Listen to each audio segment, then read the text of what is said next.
जय भोलेनाथ दोस्तों। 8:54 AM 8:54 AM हो गई है और संडे आज 31 जनवरी 2021, 31 जनवरी 2021 संडे 8:55 AM। अब 8:55 हो गई है। तो सबसे पहले हम लोग डिस्क्लेमर देख लेते हैं, फिर हम वीडियो का टाइटल भी दिखाएंगे आपको। तो ये डिस्क्लेमर, इसको पढ़ना अनिवार्य है, मैंडेटरी है। ये मेरे हर वीडियो के डिस्क्रिप्शन बॉक्स में बिलो द टाइटल जो डिस्क्रिप्शन बॉक्स होता है उसमें लिखा हुआ रहता है, इसको पढ़ना मैंडेटरी है। तो इसको पढ़े बिना वीडियो मत देखिए। चलिए अब आ जाते हैं आज का टाइटल क्या है। आज का टाइटल है बहुत ही ज़बरदस्त, निफ्टी बजट प्रोबेबिलिटीज़। अब ये क्या है निफ्टी, जो कि सबसे ज़्यादा वीडियो इसी के देखे जाते हैं कि निफ्टी में क्या होने वाला है। आप किसी पर्टिकुलर कोई स्टॉक का वीडियो बना दीजिए तो कुछ लोग इंटरेस्ट लेंगे, कुछ लोग नहीं लेंगे। मगर आप निफ्टी महाराज का कोई भी वीडियो बनाओगे तो वहाँ एवरीबॉडी इज इंटरेस्टेड। निफ्टी क्या होगा भाई, कॉल बढ़ेगा कि पुट बढ़ेगा, कॉल ले ले कि पुट ले ले, lots of ups and downs going on in people's mind. किसी के दिमाग में खाली अप ही अप चल रहा है, किसी के दिमाग में खाली डाउन ही डाउन चल रहा है। लेकिन मार्केट अपनी खुद की चाल खुद खेलेगा। ये कोई भी भविष्य के गर्भ में क्या छुपा है, क्या लिखा है, दैट नोबडी नोस। कोई एस्ट्रोलॉजिकली ये प्रूव करना चाहता कि भैया आज से बुध वक्री हो गया है तो आज से 21 दिन तक बुध वक्री रहेगा तो 21 दिन तेजी रहेगी। कोई ये बोलना चाहता है कि बुध वक्री मंगल के नक्षत्र में हो गया है तो मंगल बुध में शत्रुता है, धनिष्ठा नक्षत्र है तो 21 दिन तक मंदी भी रह सकती है। तो ये सब एस्ट्रोलॉजिकल भी अपने अपने तर्क देते हैं। टेक्निकल बोलता है कि एक सपोर्ट लेवल टूट गया 13,700 का, तो अब नीचे 13,000 आएगा और उससे भी नीचे जा सकता है। कुछ लोग 12,000 भी बोलने लग गए और कुछ लोगों को अभी भी लगता है कि मार्केट 15 से 16,000 भी जा सकता है। तो सबको कुछ ना कुछ लग सकता है। Everybody has right to express but nobody can claim that it will happen. That is why I want to say this कि मैं प्रोबेबिलिटीज वर्ड क्यों लिखा हूँ कि कुछ भी हो सकता है भाई। कल एक बहुत बड़ा दिन है, बजट का दिन। अब कल का दिन को अगर मैं दो हाफ में डिवाइड करूं तो कल के दिन का पहला हाफ होता है 11 बजे तक का, क्योंकि जब तक मैडम निर्मला सीतारमन जी हमारी देश की फाइनेंस मिनिस्टर साहिबा जब तक अपना स्पीच स्टार्ट नहीं करेगी 11 बजे कल, तब तक मार्केट में जो भी मूव आएगी वो किस पे आएगी, सिर्फ संभावनाओं पे आएगी। 11 बजे तक भी निफ्टी काफ़ी वोलेटाइल रहेगा, थोड़ा ऊपर थोड़ा नीचे दोनों गेम खेलेगा। लेकिन 11 बजे के बाद वाला जो सेशन है 3:30 तक, वो पूरा का पूरा बजट पे फोकस होगा, क्योंकि एक एक स्टेटमेंट पे फिर मार्केट ऊपर जाएगा, एक एक स्टेटमेंट पे फिर मार्केट नीचे आएगा। तो असली मूव अगर आपको खेलना है तो मार्केट को 11 बजे खेलिए, ठीक है, जो खिलाड़ी है। लेकिन जो बहुत ही ज़्यादा एक्टिव और प्रोफेशनल है वही लोग कल ट्रेडिंग करें। बाकी लोग के से मेरी विनती है कि कल बिल्कुल भी ट्रेड्स ना ले। अगर लेना भी है तो जो भी माध्यम होगा वो it should be only call और पुट, वो भी बाई करके।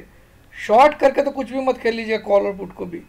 बहुत लोग सोचते हैं कॉल को और पुट को मैं राइट करके खेल लूँ, जो शॉर्ट करते हैं उसको राइटिंग बोलते हैं। तो राइट करके खेलूँ तो आपके कपड़े भी उतरवा सकता है मार्केट, ध्यान रखिएगा, क्योंकि वहाँ स्टॉप लॉस लगता नहीं है आदमी से फिर। तो ये भी आपको ध्यान रखना है। तो कुछ भी आपको लगता है, अगर आपके मजबूत इरादे है कि मुझे तेज़ी करनी है तो कॉल ले लीजिएगा। अगर आपके मजबूत इरादे है कि मुझे मंदी करनी है तो एक पुट ले लीजिएगा, लेकिन उतना कि जिसका लॉस हो तो आपको बर्दाश्त हो जाए, ठीक है। ये कुछ सावधान है। लेकिन सेशन जो है कल की फिल्म कुछ अलग तरह से भी बनेगी। 11 बजे तक की एक फिल्म रहेगी 9:15 से 11, और 11 बजे से 3:30 बजे की फिल्म कुछ अलग हो सकती है। तो 11 बजे तक की जो फिल्म है उसमें तो खाली क्या इंट्रोडक्शन है कि आज बजट है, समझ में आया कि ये भी हो सकता है वो भी हो सकता है, लेकिन 11 बजे के बाद जो भी मैडम के मुख से जो भी स्वर निकलेंगे, एक एक स्वर पे मार्केट भी रिएक्ट करेगा। तो चलिए अब हम, ये तो हमने हो गई एक प्रोबेबिलिटीज़ की बात कर ली। अब हमारे चार्ट महाराज क्या दिखाते हैं वो भी हमको बात करना पड़ेगा। तो चलिए मैं कुछ एक एक करके आपको चार्ट्स दिखाता हूँ। सबसे पहला एक चार्ट ऐसे दिखाता हूँ, आपको हंसी आएगी, हंस लीजिएगा पहले फिर दिखेगा। इसलिए बोला मेरा कोई व्यू नहीं है, मैं भी अपनी एक प्रोबेबिलिटीज़ बता रहा हूँ, कुछ भी एश्योर्ड नहीं है, ठीक है। ये मैंने एक ऐसे ड्रॉ किया इनवर्स हेड एंड शोल्डर, जिसकी टारगेट अगर वो यहाँ पे ब्रेकआउट आता है इस शोल्डर के ऊपर का, अगर ऐसा बनता है, क्योंकि ये पूरा का पूरा संभावनाएं पे मैंने बनाया, तो ये बोलता है कि जिस दिन ये ब्रेकआउट आएगा उसके बाद 16,100 भी जा सकता है। ये बातें हैं सारी प्रोबेबिलिटीज़ की। अब आ जाते हैं चार्ट्स पे, रियल चार्ट्स पे आ जाता है, और वहाँ हम थोड़ी कोशिश करते हैं सब कुछ अपनी तरफ से निफ्टी के बारे में जानने की। क्योंकि निफ्टी इसलिए डिस्कस करें, पर्टिकुलर सेक्टर या स्टॉक्स डिस्कस करूँ तो बहुत सारे सेक्टर को अब हमको मैडम से आशा क्या करनी चाहिए, स्टॉक मार्केट क्या आशा कर रहा होगा। देखिए कुछ लोग बोले लॉन्ग टर्म गेन हटा देगा, लॉन्ग टर्म गेन अगर हटा दे तो मार्केट फायर हो जाएगा ऊपर की तरफ। मैं बोलता हूँ लॉन्ग टर्म गेन हटाए भी नहीं, सिर्फ इतना कर दे मैडम साहिबा कि जो 1 लाख के गेन के बाद आपको 10% टैक्स लगता है ना, लॉन्ग टर्म गेन का डेफिनेशन समझ लीजिए। 1 साल तक किसी स्टॉक को आप होल्डिंग में रखते हो, उसके बाद अगर उसमें जो भी कमाई होती है उसमें 1 लाख तक की छूट है, उसके ऊपर की जो कमाई उस पर आपको 10% टैक्स लगता है।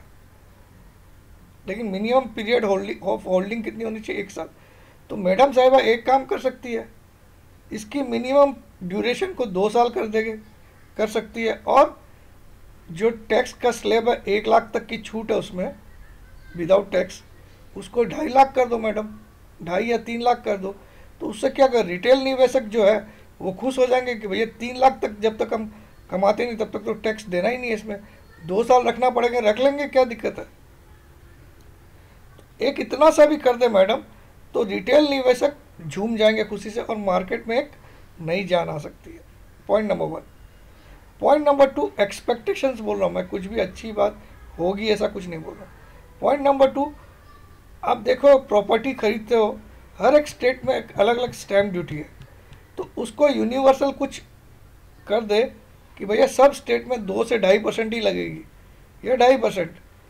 तो क्या होता है, एक प्रॉपर्टी आप खरीदते हो, सपोज आपने एक फ्लैट खरीदा, आपने जब उसके दस्तावेज बनाए तो दस्तावेज बनाने के लिए एक स्टैम्प ड्यूटी आपको चुकानी पड़ती है, तभी आपके नाम पे वो फ्लैट रजिस्टर्ड होता है। तो वो स्टैम्प ड्यूटी सपोज किसी स्टेट में 6% लग जाती है, किसी में 5% लग जाती है, कुछ स्टेट में 3% भी लग जाती है। तो सपोज गुजरात में आपको 4.9 प्लस 1% रजिस्ट्रेशन फीस 5.9% लगती है, ठीक है।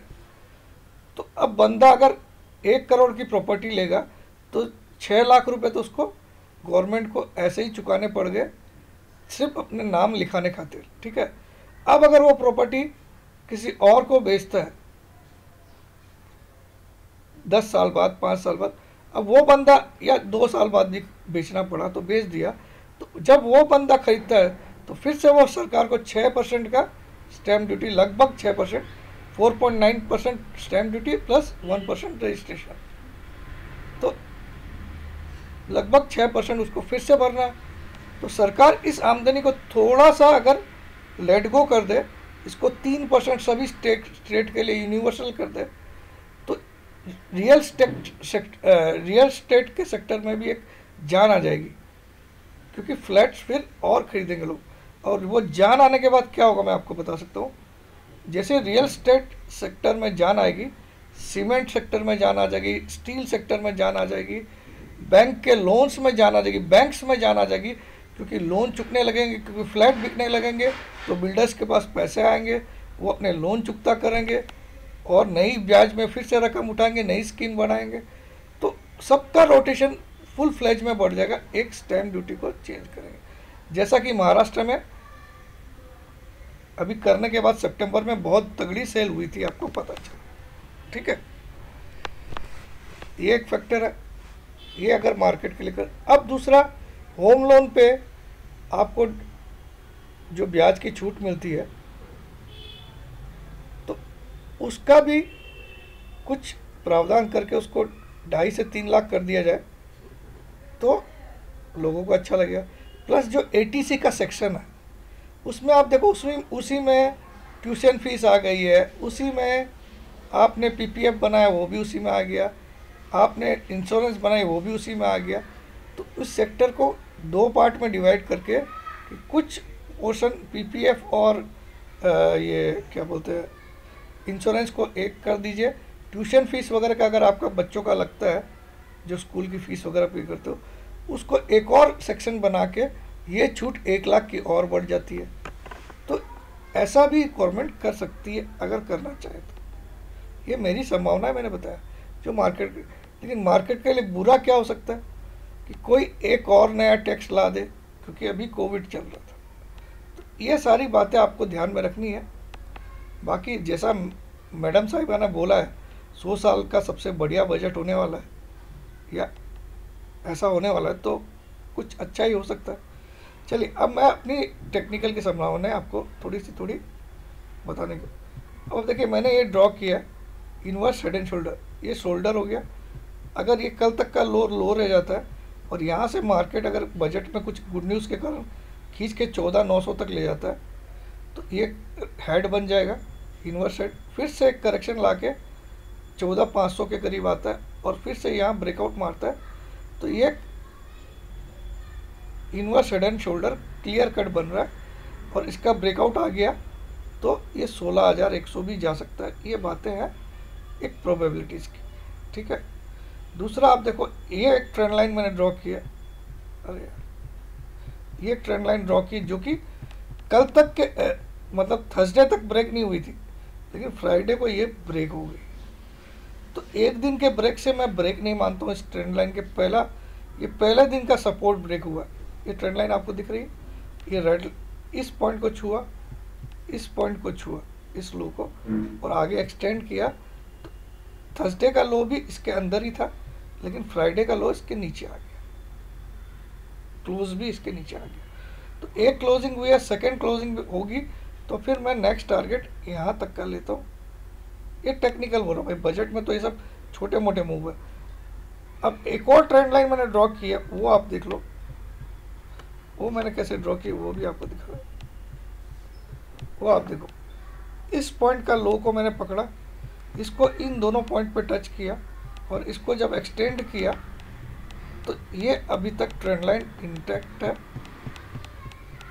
ये इंटैक्ट है। इसका अगर कल तक का लो बनता है तो ये बोलता कल 13,390 के नीचे का लो बनना नहीं चाहिए, कल तक का 13,390 के नीचे। अब 13,390 क्यों इंपॉर्टेंट है वो भी आपको दिखाता हूँ। यहाँ के 2 लो आप देखिए, ये है तारीख है 10 दिसंबर का लो है, 10 दिसंबर 2020 का लो है 13,399 और 11 दिसंबर 2020 का लो है 13,402। तो ये दोनों लो भी इस लाइन को, और यहाँ पे देखिए 2 पॉइंट मीट हो रहे हैं, एक इस ट्रेंड लाइन का पॉइंट मीट हो रहा है और एक ये जो 2 सपोर्ट्स है इनका पॉइंट भी यहाँ मीट हो रहा है। तो कहीं ना कहीं ये लेवल तोड़ना मार्केट के लिए 13,380 का लेवल तोड़ना आसान नहीं रहेगा, ऐसा मेरा मानना। कल बजट के दिन मंदी भी आती है, तो अगर तोड़ देते तो फिर नीचे की बात हम कर सकते हैं। और ऊपर आप देख सकते हो ये एक प्रोबेबिलिटी। अब दूसरी प्रोबेबिलिटी में बीएस बन के देखता हूँ तो क्या है। दूसरी प्रोबेबिलिटी भी मैं आपको दिखाना चाहता हूँ। दूसरी प्रोबेबिलिटी ये है कि अभी तक का मूव मैंने इनवर्स हेड एंड शोल्डर दिखाया, लेकिन ये एक और मूव बना रहा है जो कि हेड एंड शोल्डर जैसा भी बन रहा है। ये देखिए, ये शोल्डर, ये अभी तक हेड बना और अभी थोड़ा नीचे आ जाए कल परसों में, मंडे ट्यूसडे को यहाँ तक का लो बना के फिर एक खींचे, फिर नीचे आए, तो ये हेड एंड शोल्डर भी बन रहा है। तो हेड एंड शोल्डर भी बना सकता है, इनवर्स हेड एंड शोल्डर भी बना सकता है। यानी कि मैंने भी आपको कोई डिसीजन दिया नहीं, लेकिन मेरा पर्सनली मानना है इन्वर्स हेड एंड शोल्डर या बुलिश साइड में मैं ज़्यादा रहना चाहता हूँ, ना कि क्योंकि already 1150 point market 5 trading days में गिर चुका है। तो एक ग्राउंड इसने स्टेब्लिश कर लिया है, बढ़ने के लिए एक जगह इसने खाली कर ली है। बहुत दिन से एक करेक्शन ड्यू था, तो अब बुल्स रैली में इसी तरह के करेक्शन आते हैं, इसको करेक्शन ही बोल सकते हो आप इसमें क्रैश आने की संभावना तब बनेगी जब ये सिग्नल कुछ ऐसे दे देगा। ऑलरेडी आप ये मान सकते हो एफआई सेलिंग में कैश मार्केट में कर रही है, लेकिन आपने ये नहीं देखा कि एफआई ने पिछले 2-2.5 महीने में 1.5 लाख करोड़ के आसपास की बाइंग की है। उसमें से अभी 6,000 करोड़ बेचने के बावजूद, सिर्फ 6 या 6,500 करोड़ बेचने के बावजूद, या 10,000 करोड़ भी बेचा होगा पिछले कुछ दिनों में, तो उसी में इस निफ्टी को 1150 पॉइंट नीचे आना पड़ गया। तो अगर वो अपना पूरा माल बेचेगी, क्या निफ्टी आपके हिसाब से 0 पे आ जाएगा? तो वो भी इसको अप एंड डाउन करके ही बेचेगी, अब फिर से ऊपर खींच के फिर जगह बना के फिर बेचेगी, क्योंकि उन्होंने खरीदारी बहुत बड़ी कर रखी है। मैं आपको दिखा सकता हूँ, क्योंकि सिर्फ अभी कितने दिन में कितना बेचा हमने अभी देख लेते हैं। उसमें 1150 पॉइंट अगर गिर गया तो बहुत बड़ी बात है ना यार। ये देखिए, अगर जनवरी महीने की हम बात करें, जनवरी महीने में एफआई ने अभी तक नेट सेल किया 12,000 करोड़ का, और डीआई ने नेट बाई किया, सॉरी एफआई ने नेट, ये क्या आ रहा है,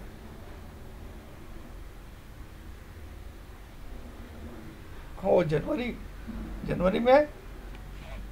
में अभी भी एफआई का नेट बाई है 9,000 करोड़, और डीआई का सेल है। अभी भी एफआई जनवरी मंथ में भी नेट बाई में टिल डेट 8980। लेकिन पिछले कुछ दिनों में अगर आप देखो, 1 2 3 4 5 दिन, ये जो 5 दिन गिरावट का है मार्केट के, इसमें कितनी सेलिंग की है इसने, ये देख लेते हैं हम लोग। ये पिछले 5 दिन ही इन्होंने सेलिंग की है, 22 25 27 28 29। तो ये हो गया 6 4 10 2 12, 13,000 करोड़ की सेलिंग की है पिछले 5 दिन में। तो 13,000 करोड़ बेचने के बावजूद 13,000 करोड़ की सेलिंग की है। ओवरऑल अभी तक इस मंथ का फिगर नेट प्लस में ही है। अगर हम पिछले 2 महीने का भी देख लें,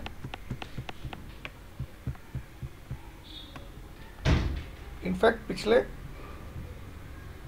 ये देखिए 65,000 करोड़ नवंबर में बाई किया, और 48,000 करोड़ दिसंबर में बाई किया।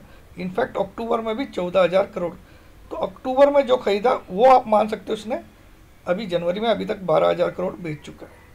तो अक्टूबर का माल बिक गया इनका, ये मान के चलते अक्टूबर में जो खरीदी किया वो माल बिक गया है।